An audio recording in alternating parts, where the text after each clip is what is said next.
कबीर साहब कहते नहीं भैया, मैं सच्चे पद का राही हूं, कह सकता दिन को रात नहीं, ईमान बेच दूं टुकड़ों पर, यह मेरे बस की बात नहीं, यह मेरे बस की बात नहीं। कबीर का दर्शन। ये कहते हैं कि तुम्हें यह कैमरा पूरब में दिखाई देता है, तुमको मुबारक, लेकिन मैं जिस जगह बैठा हुआ हूं, मैं अपने दृष्टिकोण से देख रहा हूं, तो मेरा यथार्थ कहता है कि कैमरा कहां रखा हुआ है? पश्चिम में रखा हुआ। वो तुम्हारे विरोध में जा रहा है, तुम्हारे विपरीत जा रहा है, लेकिन विरोध में और विपरीत जाने के बावजूद ये बात सच है कि तुम भी गलत नहीं हो, साथ साथ यह बात भी सच है कि मैं भी गलत ना हूं। अंतर सिर्फ इतना है कि तुम्हारे देखने का नजरिया अलग है और हमारे देखने का नजरिया अलग है। आप पश्चिम से देख रहे हो इसलिए कैमरा आपको पूरब में दिखाई दे रहा है, और हम पूरब से बैठ करके देख रहे हैं इसलिए हमको कैमरा पश्चिम में दिखाई दे रहा है। आप जड़ से शुरुआत करते हो इसलिए आपको देवता पत्थर में दिखाई दे रहा है, और हम चेतन से शुरुआत कर रहे हैं इसलिए हमको देवता आत्मा में दिखाई दे रहा है। बस इतना सा ही अंतर है। इसका ये अर्थ नहीं है कि हम नहीं मानते और आप मानते हो। तुम भी मानते हो, हम भी मानते हैं। तुम्हारी दृष्टि जड़ पर टिकी हुई इसलिए जड़ पर जाकर के अटक जाती है, और हमारी दृष्टि की शुरुआत ही चेतन से होती है। हमारी दृष्टि की, हमारी पूजा ही चेतन से होती है, इसलिए चेतन देव जो आत्मा के रूप में विराजमान है, चाहे वह आदमी के शरीर में हो कि चाहे चींटी, हाथी, कुत्ता, घोड़ा के शरीर में हो, जितने भी आत्मा है सब परमात्मा के स्वरूप है। ये कबीर साहब का दर्शन है। ये कबीर साहब कहना चाहते हैं। मतलब ये नहीं है कि आप देवता को मानते हैं कि नहीं मानते, हम मानते हैं। मतलब यह भी नहीं है कि हम भगवान को नहीं मानते हैं कि मानते हैं, लेकिन इस धारणा के साथ नहीं मानते कि मानो तो देव न तो पत्थर, इस धारणा में नहीं मानते। कबीर साहब का यथार्थवादी दृष्टिकोण कहता है पत्थर पत्थर है, देवता देवता है। कबीर साहब का दृष्टिकोण यह कहता है, यथार्थवादी दृष्टिकोण कहता है कि गोबर गोबर है, हलवा हलवा है। यदि सामने में गोबर रखा हुआ हो तो उसको हलवा मान करके नहीं खाया जा सकता। झूठ का खेला झूठ से नहीं होना चाहिए। परम पूज्य सदगुरु श्री अभिलाष साहब जी इस संबंध में एक बड़ा रोचक कहानी कहा करते थे कि पूरे दुनिया में झूठ की फरेब की कहानी कैसे चलती है। रोचक कहानी क्या थी? हो सकता है गुरुदेव यहाँ पर छत्तीसगढ़ की धरा पर बराबर आया करते थे। अभी मैं एक परसठी पड़ता है इलाका धमतरी जिला में, आज से लगभग 10 दिन पहले वहां से मैं कार्यक्रम करके आया, तो वहां एक विचारक के सामने जब माइक गया तो बोल रहे थे, इस छत्तीसगढ़ के इस इलाके में, धमतरी इलाके में सदगुरु श्री अभिलाष साहब जी 57 वर्ष से आते थे। कितने वर्ष? 57।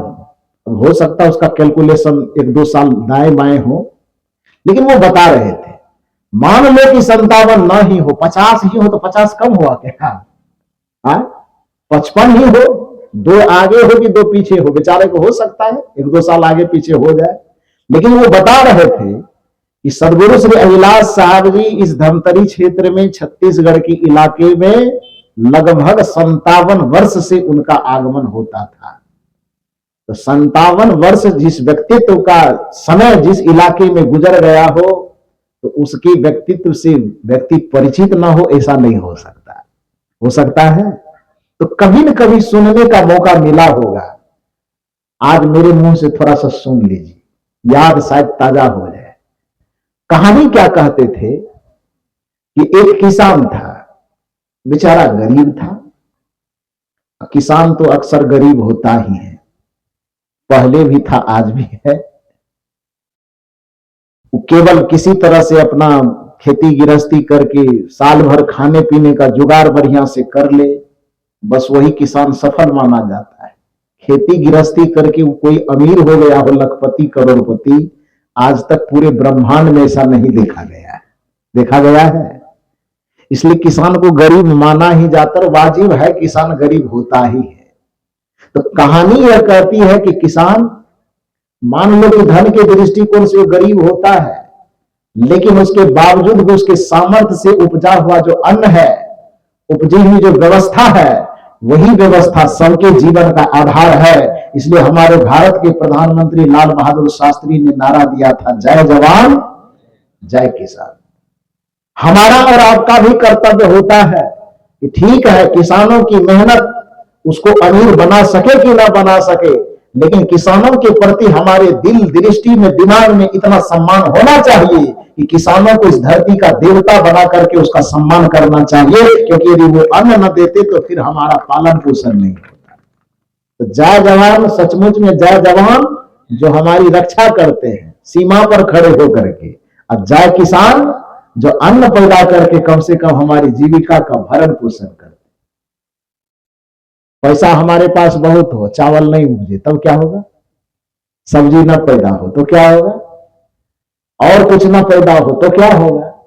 तो उस अन्न पैदा करने वाले किसान के प्रति हमारे मन में सम्मान होना चाहिए। खैर, प्रसंग दूसरा है कि गुरुदेव श्री अभिलाष साहब जी कहते थे कि एक गरीब किसान था, और वह किसान दिन भर खेत में हल चलाते चलाते जब पसीना से तरबतर हो जाते तो घर से जो भी रोटी, नमक, मिर्च, मसाला आता था भोजन के लिए, तो थोड़ा शीतल छाया में खाने के ख्याल से बगल में एक सेठ जी का होटल था, भोजन का होटल। चापाकल भी वहां था, चापानल, और एक छायादार वृक्ष भी था। तो किसान बेचारा वो सोचता था कि खेत में हल चलाते चलाते तो धूप में तब ही जाते हैं, खाने के वक्त में थोड़ा बैठने का फुर्सत 10-15 मिनट मिलता है, तो ऐसा करते हैं कि वहां पानी की भी सुविधा है, वृक्ष की छाया भी है, होटल में 2-4 लोग आते जाते भी रहते हैं, तो उसी बहाने यदि वहां बैठ जाएंगे तो शीतल छाया भी मिल जाएगी, पानी भी नजदीक में मिल जाएगा। अब बैठे रहेंगे तो उस बैठे के क्रम में आने जाने वाले लोगों से थोड़ी बहुत बातचीत भी हो जाएगी, तो मन भी बहल जाएगा। इस नाते से खेत में न खा करके, और होटल के सामने जो वृक्ष था वहां एक बेंच लगी हुई थी, उसी पर आके बैठता, डेली खाता था। बेचारे मस्ती से खाता, उसे कुछ पता नहीं। लेकिन अचानक 1 महीना तक लगातार ये क्रम चलने के बाद दुकान का जो सेठ था वो एक चिट्ठा लाया, बिल वाला चिट्ठा, और बिल किसान के हाथ में थमा दिया। किसान ने कहा, कौन चीज का बिल है भाई?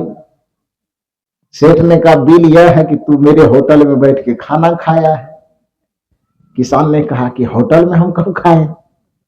ये तो घर से जो नमक, मिर्ची, अचार, सत्तू, रोटी जो भी आता था, तो वृक्ष की छाया में यहां बैठ करके हम खाए हैं, उसमें कौन सा बिल लगेगा? सेठ ने कहा, तुम नहीं समझते हो, लगेगा। कहा क्यों? कहा इसलिए कि सत्तू खा करके, नमक रोटी खा करके इस तरह कोई पहलवान रहता है?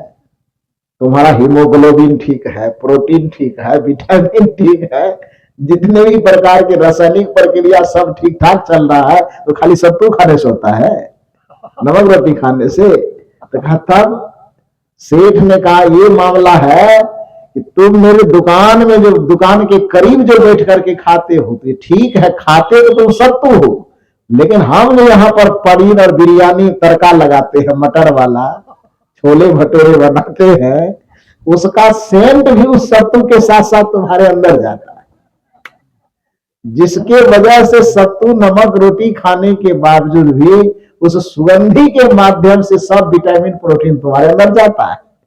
तो इसीलिए ये 1 महीने का बिल है, ये चिट्ठा, इतना पैसा हुआ, ये देना पड़ेगा। किसान बेचारा अवाक रह गया, परेशान हो गया, भोला भाला था, और सेठ थोड़ा तिकरमबाज था। सेठ होने के लिए तिकरमबाज थोड़ा होना ही पड़ता है, नहीं तिकरमबाज होगा तो होगा कैसे? उसको घी में डलडा मिलाना पड़ेगा, हल्दी में लकड़ी मिलाना पड़ेगा। हालांकि नहीं भी मिलाए तो भी कोई व्यक्ति धनवान हो सकता है, कभी नहीं मिलाना चाहिए। सिया राम मैं सब जग जानी, करो प्रणाम जोर जुग पानी। लेकिन बहुत कम समय में जिसको धनवान बनना होता, गोस्वामी जी से कहे फार्मूला थोड़ा बदल दीजिए। गोस्वामी जी ने कहा, नहीं, हम फार्मूला बदल नहीं सकते। उन्होंने चालाकी की कि आप फार्मूला बदलिए न बदलिए, हम बदल डालते हैं। आधा रहने दिया गोस्वामी जी की बात, आधा फार्मूला अपना बदल दिया कि सिया राम मैं सब जग जानी, अब बेचहूं दूध मिलावहूं पानी। धनवान बनना, तो सेठ होने के लिए लोग तिक्रम अपनाता है। बेचारा वो सेठ भी यही तिक्रम अपनाया कि धन तो बढ़ ही रहा, थोड़ा किसान को भी पेंच में फंसावे, लिस्ट दिया कि इतना हुआ, 1 महीना मेरे होटल के करीब बैठ करके खाने, सामान कुछ नहीं लिया, केवल बनाने वाला सेंट जो आता था उसका टैक्स जोड़ दिया। वो किसान बेचारा परेशान हो गया कि एक तो किसान है, गरीब है, किसी तरह नमक सत्तू खाते थे, छाया में बैठ के खाए और सेंट का पैसा जोड़ रहा है। वो बेचारा चिंतित रहने लगा। चिंतित रहते रहते रहते रहते अचानक सेठ का आता था, पैसा लाया, टाल देता था कि अच्छा देखेंगे, लेकिन चिंता में रहता था। संजोग से एक संत का दर्शन हुआ, यतीन्द्र साहब मिले होंगे उससे।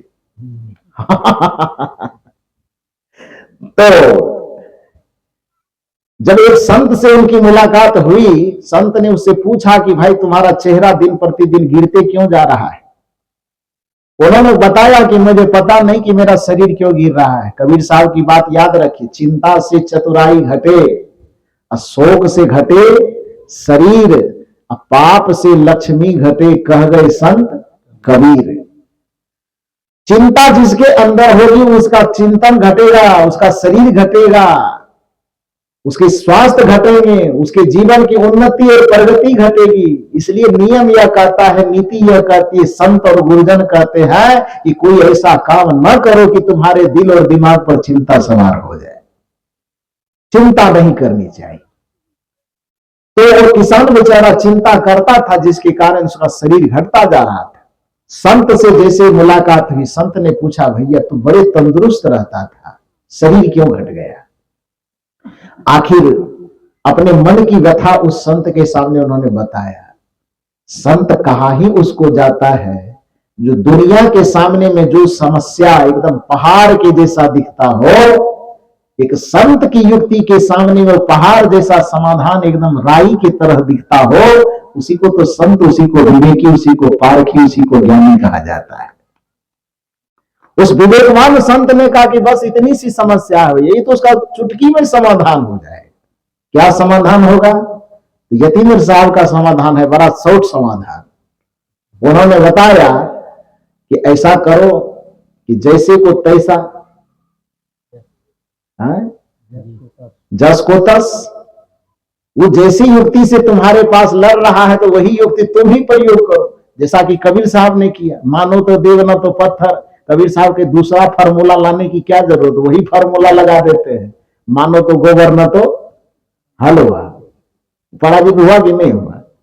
तो संत ने सिखाया कि कोई बात नहीं, चिंता मत करो, जैसा फार्मूला वो लगाया है वही फार्मूला तुम्हें भी लगाना है। वो फार्मूला लगाया है कि सेंट से तुम्हारा पेट भरा है, सब्जी के सुगंध से, अच्छी बात है, कल जाके कह देना कि परसों पैसा दे देंगे। जाकर के कहा, किसान जैसे गया कि सेठ जी पूछा कि पैसा लाया जी? कहा अच्छा सेठ जी चिंता मत कीजिए, कल एकदम पैसा आपका 100% मिल जाएगा। संत ने युक्ति बताई, एक डब्बा दिया और उस डब्बा में लगभग 100 रुपए का खुला पैसा, खुला के क्या बोलते हैं आप लोग, चिल्लर, और चिल्लर वाला दे दिया। 100 रुपए एक डब्बा में, एक हाथ के डब्बा में भर दिया। किसान अपने अंगोछा में, अपने गमछी में, चादर में उसको लपेट करके ले दे गया सेठ के पास। सेठ ने कहा कि पैसा दो। किसान ने कहा रुकिए, हड़बड़ाइए मत, पैसा लाया हूं, चिंता मत कीजिए। गुरु की युक्ति जब किसी को मिल जाती है ना, तो वो कमजोर नहीं रहता, वो पहलवान हो जाता है, होता है कि नहीं? उन्होंने कहा सेठ जी चिंता मत कीजिए, आज सचमुच में आपका पैसा हम देने वाले। सेठ ने कहा दीजिए। किसान ने कहा ठीक है, जो झोला में लेना है कि चादर में लेना, तो चादर फैलाइए। सेठ चादर फैलाया, किसान वो डब्बा जो पैसा भरा हुआ था वो लाया, कभी दाएं में, कभी बाएं में, कभी ये कान कभी यू कान के सामने पैसा झनझना रहा है, मैंने डब्बा को हिला रहा है। तो डब्बा को हिलाने से 10 मिनट जब हिलाते हिलाते हो गया, पैसा डाल ही नहीं रहा है, झनझन झनझन कर रहा है। तो सेठ ने पूछा अरे भैया दिमाग खराब हो गया है, ये क्या डब्बा हिला हिला के झनझन झनझन कर रहे हो, पैसा डालो। सेठ ने कहा पैसा दे ही तो रहा हूं, 1 महीना खाया हूं, तो कम से कम 30 घंटा भी तो झनझनाने दो। तो उनसे 30 दिन खाया हूं, तो हमसे कम से कम 30 घंटा कम से कम झनझनाने दो। 30 घंटा नहीं दे सकते तो 30 मिनट दे दो, आधा घंटा झनझनाने दो। तो बोला ये झंझनाने से क्या होगा? का पैसा चुकाना है, मैं चुका रहा हूं। सेठ ने कहा पैसा चुकाने का ये कौन सा तरीका है? किसान ने कहा कि तुम्हारे होटल में भोजन खाने का ये कौन सा तरीका है कि हम नमक सत्तू अपना खाए हैं, तुम्हारे सेंट का पैसा जब बन सकता है, तो तुम्हारे सुगंध से जब हमारा पेट भर सकता है, तो हमारे पैसे की झंझनाहट से तुम्हारा थैला क्यों नहीं भर सकता है? क्यों नहीं भरेगा? जैसे तो पैसा यही जवाब है, मानो तो दूध न तो पत्थर, मानो तो गोबर न तो हलवा। तुम्हारे सेंट से हमारा पेट भर सकता है, तो हमारे भी पैसे की खनक से, हमारे भी पैसे की झंझनाहट से तुम्हारा थैला भर जाना चाहिए। यदि इस तर्क से तुम सहमत नहीं हो कि पैसे की झंझनाहट से भला थैला कैसे भर सकता है, तो तुमको इस तर्क से भी सहमत होना पड़ेगा कि तुम्हारे यहां बनने वाले सब्जी के सुगंध से हमारा पेट कैसे भर सकता है। यदि तुम इस तर्क से सहमत नहीं हो कि गोबर कभी हलवा नहीं हो सकता, तो हमारे भी इस तर्क से सहमत होना पड़ेगा कि देवता कभी पत्थर नहीं हो सकता। कबीर साहब का यथार्थवादी दृष्टिकोण यही है। वैसे 3-4 दृष्टिकोण की मैंने चर्चा की।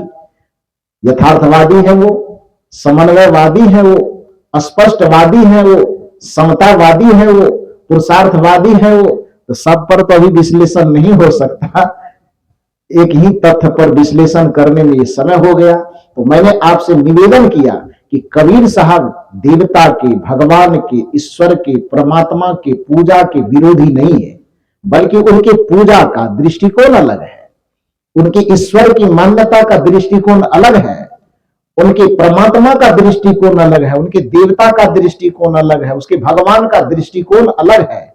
वो कहते हैं कि हम चैतन्य में ही सबको समाहित देखते हैं, इसलिए आरती करने के लिए कहते हैं तो आरती कीजिए आत्म पूजा, सत्य पुरुष की और न दूजा, परम प्रकाश दीप उजियारा, घट घट देखूं प्राण प्यारा, भक्ति भाव और नहीं भेगा, दया स्वरूपी करिले सेवा, सत्संगत मिली शब्द विराजे, धोखा द्वंद भरम सब भाजे, काया नगरी देव बहाई, आनंद रूप सकल सुखदाई, शून्य ध्यान सबको मन माना, तुम बैठो आत्म स्थाना। कहानी कबीर सुनो नर नारी, कहानी कबीर यह रहनी संहारी, सदा आनंद रहे नर नारी। धरती के जितने नर नारी है, कबीर साहब कहते हैं कि इस आत्मा को केवल संभाल ले, आत्मचिंतन को कोई संभाल ले, आत्मा की रहनी और वृत्ति को कोई संभाल ले, तो कबीर साहब कहते हैं मैं गारंटी लेता हूं कि सदा आनंद रहे नर नारी। चाहे वह नर हो चाहे वह नारी हो, वो सदैव सदैव के लिए आनंदित रहेगा। तो आत्मा को आधार बना करके कबीर साहब ने अपना व्यापक दर्शन रखा। इसलिए कबीर साहब के दृष्टिकोण में करुणा से भरा हुआ हृदय ही देवता का हृदय, प्रेम से भरा हुआ हृदय ही देवता का हृदय है, क्षमा से भरा हुआ हृदय ही देवता का हृदय है, सत्य से भरा हुआ हृदय ही देवता का हृदय है, सहनशीलता से भरा हुआ हृदय ही देवता का हृदय है। अर्थात सदगुरु कबीर साहब की निगाह में वह हर एक व्यक्ति देवता है जिसका हृदय सत्य से भरा हुआ है। वह हर एक व्यक्ति देवता है जिस व्यक्ति का हृदय प्रेम से भरा हुआ है। वह हर एक व्यक्ति देवता है जिसका हृदय करुणा से भरा हुआ है। क्योंकि सनातन परंपरा में जो सगुणवाद की मान्यता है वह भी कहता है कि राम इसलिए देवता है क्योंकि उसकी दृष्टि में धर्म न दूसर सत्य समाना, आगम निगम पुराण बखाना। उस राम की भी दृष्टिकोण में परहित सरिस धर्म नहीं भाई, पर पीरासम नहीं अधमाई। उस राम की भी दृष्टिकोण में परम धर्म श्रुति विदित अहिंसा, पर निंदा सम अघन गहिंसा। धर्म का जो व्यापक रूप राम की दृष्टि में है, धर्म का वही व्यापक रूप सदगुरु कबीर की दृष्टि में है। इसलिए कोई व्यक्ति कबीर साहब को यह कह करके अवहेलना नहीं करना चाहिए कि वो सनातन के विरोधी है, बल्कि कबीर साहब तो सनातन के सबसे बड़े झंडावदार हैं। सदगुरु कबीर साहब सनातन के प्रबल समर्थक है।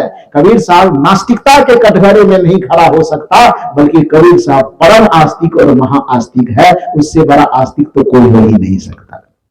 कबीर साहब नकारते नहीं है, बल्कि कबीर साहब के नकार में भी स्वीकार छिपा हुआ है।